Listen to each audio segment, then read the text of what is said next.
I recently lost my son and don't know how to deal with potential speakers at the funeral. I recently lost my son in an accident. My entire family and I are upset beyond belief and miss him dearly. We will of course hold a proper funeral service for him, and I'm sure that more than a few tears will be shed.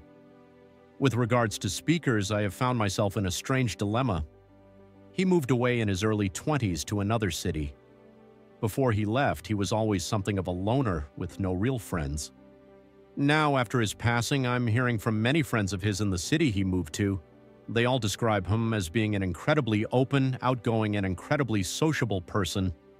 This is just not how anyone in the family has ever known him.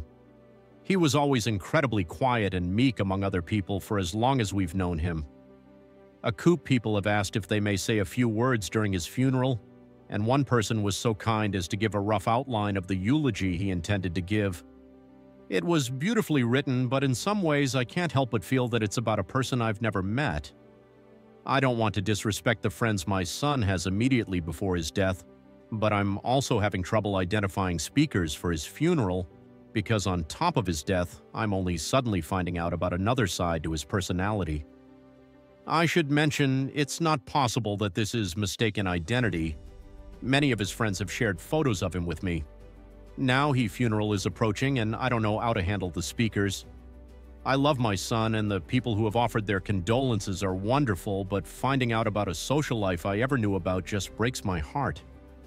In a way, I don't think I can handle hearing about it right now. Edit. The reason I'm asking for help is that I felt a sort of double grief for the quiet son I knew and the outgoing son I never knew. I want his friends to have a chance to speak. After what they've said and as kind as they have been, I can't imagine leaving them out of the funeral. Update. I'd like to thank everyone who responded to my first thread. Your words were so kind and helped me out with a difficult situation. I'd also like to offer an apology, as I feel I misstated some things in my original post. My difficulty was not from finding out what kind of person my son was just before his death. Additionally, I got lots of posts giving advice to the likes of I would let them speak, which baffled me slightly, as I hadn't thought that that's what I was asking. I had never considered keeping them out of the funeral and letting them speak their words. However, when I reread my original post, I can see how I didn't make it clear that I was already working with them on delivering their speeches. For this lack of clarity, I sincerely apologize. However, I read all of the comments in full and I greatly appreciate everyone's input. To update, the funeral took place yesterday was perhaps fittingly, a weirdly wonderful affair. My wife, his younger sister, and I spoke, as did 4 of his friends. We decided to hold the funeral in his adopted city rather than here for 2 reasons. First was because we all know he loved that city so much, and second was to make it easier for his friends to attend. I should state pretty much everyone in our hometown was in a position to travel, but his friends aren't, as they are students and it's midterm season for them. Although people had reached out to me, I was stunned by turnout. I didn't get a proper head count, but the room that I thought was relatively large was down to standing room only. The family's speeches and 3 of his friends were relatively normal for a funeral and recounted fond memories of his life and personality. The 4th friend to speak was not. Quite simply, he wanted to roast my son, namely in the style of a Comedy Central roast. When he pitched the idea to me, I was a little hesitant, but I decided to give him his moment. Part of it was one of the few aspects of my son that remained constant throughout his life. He hated tradition for tradition's sake. He was always someone who would question, sometimes at unfortunately inappropriate times, why everything is the way it is.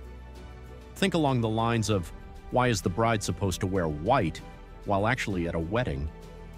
A second part of my decision to allow it was because a common theme I found out through his friends was that he was quite a joker himself towards the end and would do anything for a laugh, going as far as making himself the butt of the joke just to get a positive reaction from them.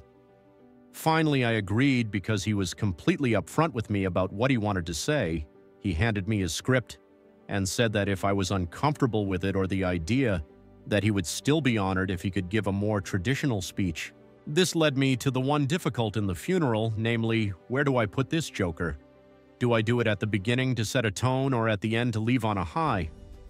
I discussed with my wife and his friend, and we agreed on a compromise where he would give a short talk at the beginning to set the mood that wouldn't be all sad, and then he delivered his main set at the end so we could all leave without tears in our eyes. So, as weird as it might sound, I think we all had fun at the funeral, and I was incredibly touched to have met so many of his friends. While I still sort of feel that I'm mourning two people, I was so proud that my son broke out of his shell when he left. I know his friends are wonderful people, and I can only imagine how happy my son was up to the end.